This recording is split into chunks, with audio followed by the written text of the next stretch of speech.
Olá, eu estou muito feliz que você está aqui na jornada de pós-operatório funcional, onde vamos estar aí até o dia 2 de novembro, juntas estudando. Pega seu papel, sua caneta, pega seu caderno de pós-operatório, anote todas as informações. Eu quero passar para você toda a minha experiência, todo o meu conteúdo, com muita riqueza, né, de detalhes. Então não deixe passar nada. Eu quero me apresentar, falar para você quem eu sou. Eu sou Marcele Mata, eu trabalho com pós-operatório desde 2014, mas foi em 2018 onde eu realmente decidi me especializar em grandes intercorrências.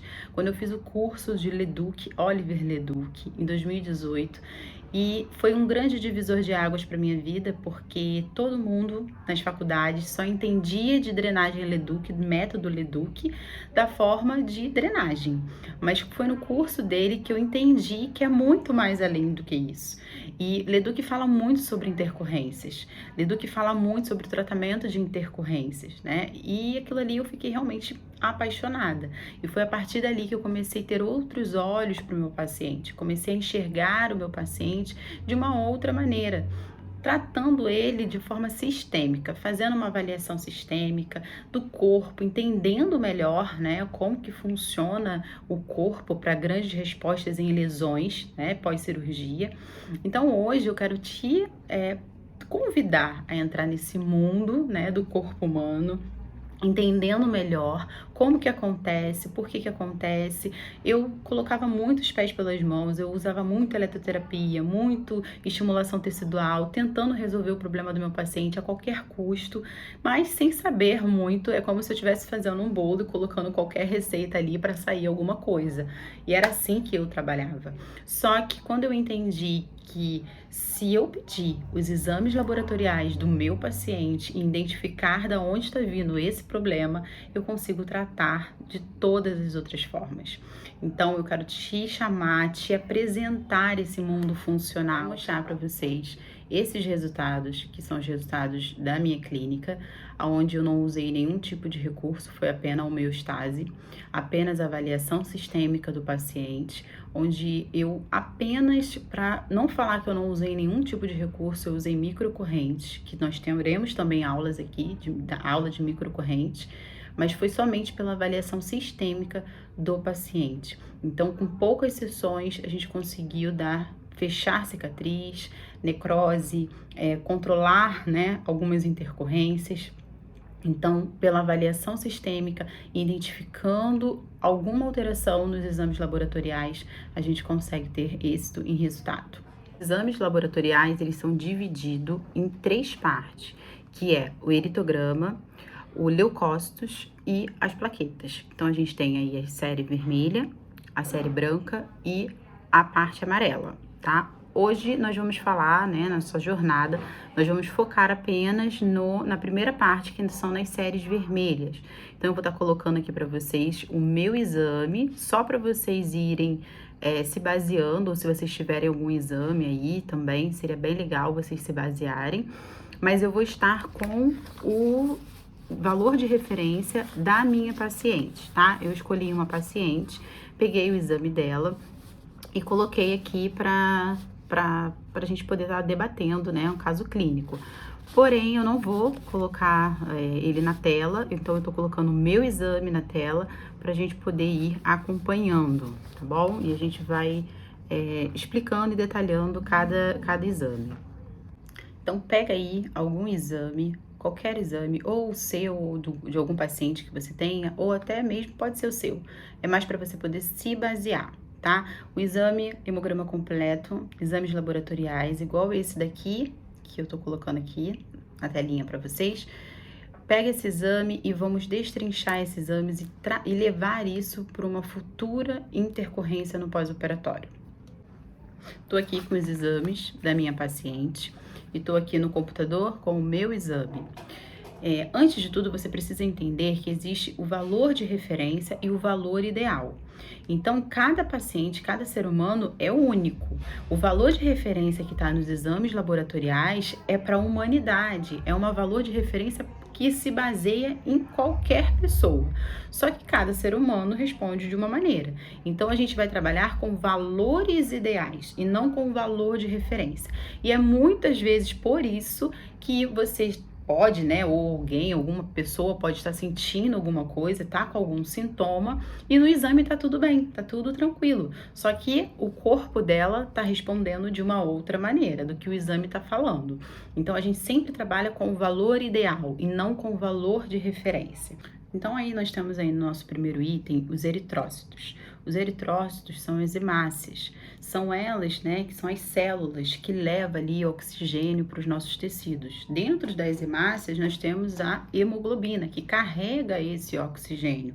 Então não só o oxigênio, mas também os nutrientes. Para as hemácias ter ali uma boa circulação, né, no sangue, ela precisa ter uma concentração ideal. Então não pode ser nem hemoconcentrado e nem hemodiluído, tá? Então eu tenho um exame aqui da minha paciente que o exame dela, ela tá com 2,31, né, de hemácias, que quer dizer 2.310.000. E valor de referência 3,9 a 5,3, né? Qual seria o valor ideal, né, para minha paciente? Eu colocaria aí um valor ideal de 3,9 a 4,6, né? Então, assim, quando eu tenho poucas hemácias, se um paciente tem, né, poucas hemácias, ele vai ter pouca oxigenação nesse tecido. E a minha paciente, ela está com 2,31 de hemácia, né? Além dela estar fora do valor de referência, ela também está fora do valor ideal.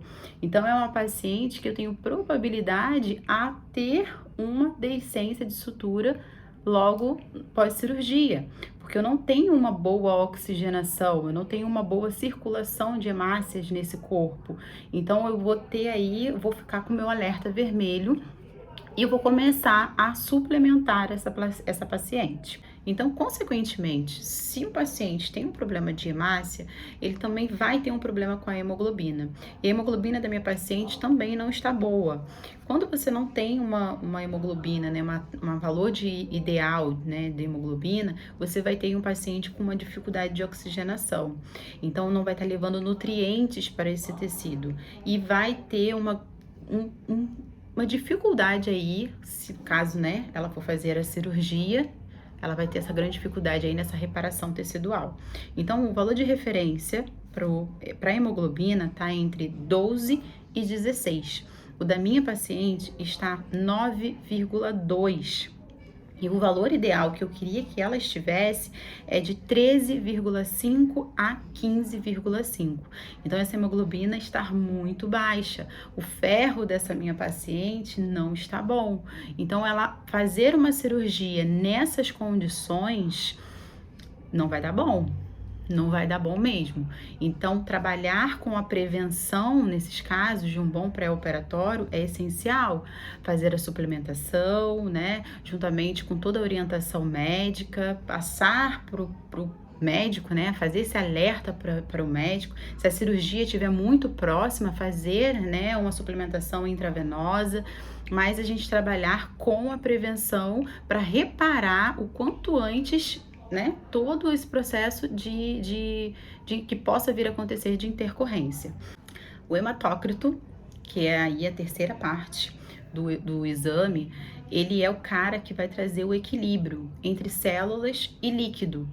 Então, se uma paciente não tem esse equilíbrio, não tem essa concentração, né, do líquido e das células, ela vai ter aí um sangue ralo, que é o terror dos cirurgiões, né? Nenhum cirurgião quer que seu paciente tenha sangue ralo, porque não vai estar, o sangue ralo não vai levar os nutrientes para esse tecido e, consequentemente, vamos ter problemas, né, no pós-operatório.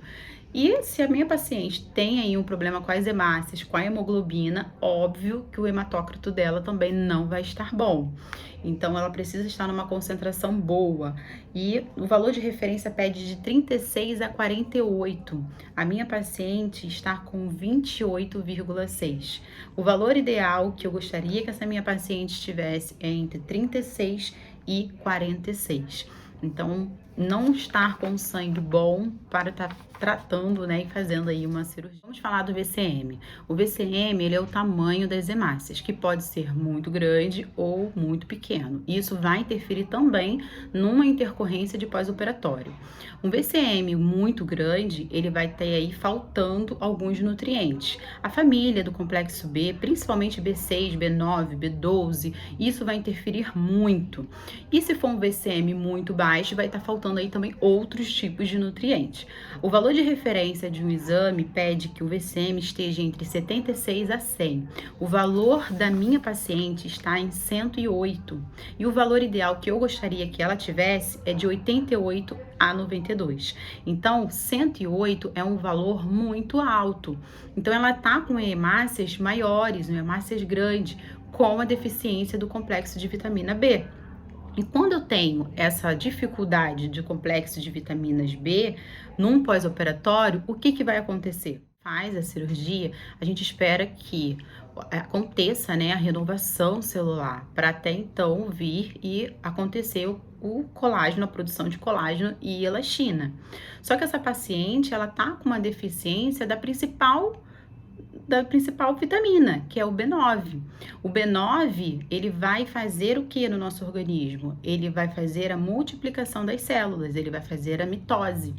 Então, se essa paciente tem essa dificuldade de nutriente no organismo, não vai acontecer a mitose e, consequentemente, vai ser difícil acontecer a renovação celular. Trabalhando com a prevenção desses exames, eu pego e vou suplementar essa paciente pedindo para que ela coloque o B9 e toda a família do complexo B para a gente poder ter aí, trabalhar com prevenção no pós-operatório. Claro que toda a orientação de suplementação, de tudo que nós vamos fazer no pré-operatório é alinhado com o cirurgião. Nada é feito sem o consentimento e sem a liberação do cirurgião. A gente falando agora de HCM, não tem muita importância, né, para levar para o pós-operatório como intercorrência, é somente para saber se essa célula está muito vermelha ou está pouco vermelha. Então a gente vai pular essa parte que não tem muita, né, não tem muito significado para gente que trabalha com pós-operatório. Vamos falar agora sobre o CHCM, né, que é o quanto pesa essas células. O valor de referência fala que as células têm que pesar entre 32 a 36. A minha paciente está com 32,2, então não está muito bom ali, né, no valor de referência. O valor ideal que eu gostaria é de 33 a 35, então ela está com células não tão pesadas, ela está com células leves. E isso aí justifica por que a hemoglobina dela, lembra? A hemoglobina dela tá 9? Então, porque tá faltando hemoglobina dentro das células. Então, justifica o porquê dessa hemoglobina também tá aí com um valor de 9, tá? Isso aí a gente já entendeu que isso vai causar, né, todo o processo de oxigenação, falta de oxigenação tecidual. Então, se você for casar o exame, você vai ver que tudo se casa para a falta de oxigenação no tecido. Então, um paciente desse, para fazer uma cirurgia, é um paciente que a gente vai ter grandes intercorrências. Só abrindo aqui um parêntese para vocês, eu quero que vocês entendam que a avaliação no pós-operatório funcional é uma avaliação sistêmica. Então, eu não quero que vocês coloquem todas as fichas de vocês nos exames laboratoriais. Claro que os exames laboratoriais é um norte que nós podemos ter, mais um recurso que nós podemos ter para identificar certos tipos de intercorrência. Só que a avaliação sistêmica tem que ir muito além disso. Você tem que avaliar se o paciente, ele, né, tem um ciclo circadiano, se ele trabalha bem esse ciclo circadiano, né, se ele tem um bom sono, se o cortisol dele, o nível de cortisol dele é um cortisol equilibrado ou se é um cortisol desequilibrado. Então, assim, tem que saber dos hábitos, se esse paciente bebe, se fuma. Então, não é só os níveis de referência e de níveis ideais dos exames laboratoriais que você vai se basear. Até porque senão você fica engessado e sai do pós-operatório funcional. E o legal do pós-operatório funcional é isso, é você saber avaliar de forma sistêmica. Vamos falar do RDW, né? É o último item da série, né, vermelha, lá do hemograma completo. Ele é nada mais é, né, do controle de qualidade da medula, onde a medula vai liberando aí as hemácias, o tamanho das hemácias, o formato das hemácias. Então a gente chama ele de controle de qualidade. Então, quanto maior, quanto mais elevado tiver esse RDW, significa que essa pessoa está com um estresse oxidativo. Então, se essa pessoa está com estresse oxidativo, a gente tem aí algumas formas de poder estar ajudando e melhorando, né, a nivelar e baixar aí esse RDW e combater esse estresse oxidativo. Então, o valor de referência de RDW nos exames, ele pede que de 11,5 a 14,5. E o RDW da minha paciente está 19,4. O valor ideal que eu gostaria que essa paciente tivesse é de 11,5. Então, 19,4 de RDW é um estresse oxidativo. Então, o paciente com estresse oxidativo, ele vai ter bastante dor de cabeça, desequilíbrio emocional, uma pessoa, né, que tá com uma energia baixa, né, cansado, sempre cansado. E esse desequilíbrio, ele não é bom para quem vai fazer uma cirurgia, né? Ainda mais que vai estar perdendo aí pós-cirurgia através de lesões, né, falta de nutrientes, todos esses exames, esse exame que eu passei aqui para vocês viram que esse corpo não está preparado para receber uma cirurgia. Então, o ideal é a gente trabalhar diminuindo esse estresse oxidativo, a gente está aí equilibrando esse nível de cortisol, esse ciclo circadiano dessa paciente, melhorando, né, a hemoglobina dela, melhorando a ferritina, todo esse processo para poder ajudar ela no pós-operatório e diminuindo total as intercorrências. Eu espero que vocês tenham gostado desse mini curso. Aqui eu falei tudo muito rápido, muito conclusivo, mas no nosso curso, no curso de pós-operatório funcional, a gente fala de todas as séries, a série branca, as plaquetas, e é uma coisa muito mais profunda, e eu espero que você tenha o interesse, que você goste, né, dessa área aí do pós-operatório funcional, se você se identificou, eu espero um dia te encontrar sendo minha aluna e a gente podendo estar estudando juntas.